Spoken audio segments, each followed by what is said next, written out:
Papež Frančišek je med današnjim opoldanskim nagovorom dejal, da smo vsi mi živi kamni Jezusove ljubezni in da Jezus tudi danes želi z nami graditi svojo cerkev. Evangelij današnje nedelje nam približa ključni del na Jezusovi poti z učenci, trenutek, ko želi preveriti, na kateri točki je njihova vera vanj. Najprej želi vedeti, kaj o njem mislijo ljudje, in ljudje mislijo, da je Jezus prerok, kar je sicer res, a ne obsega središča njegove osebe in njegovega poslanstva.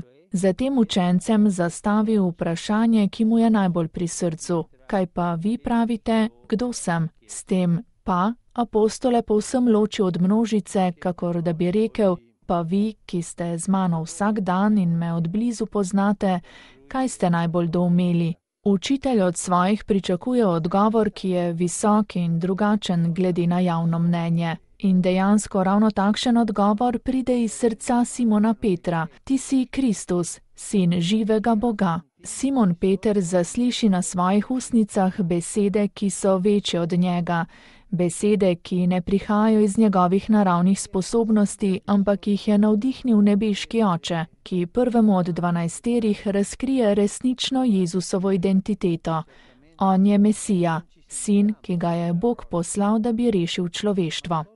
Iz tega odgovora Jezus razume, da zahvaljujoč veri, ki je dana od očeta, obstaja trden temelj, na katerem lahko zgradi svojo skrivnost, svojo cerkev. In zato pravi Simonu, ti si Peter, skala, in na tej skali bom sezidal svojo cerkev.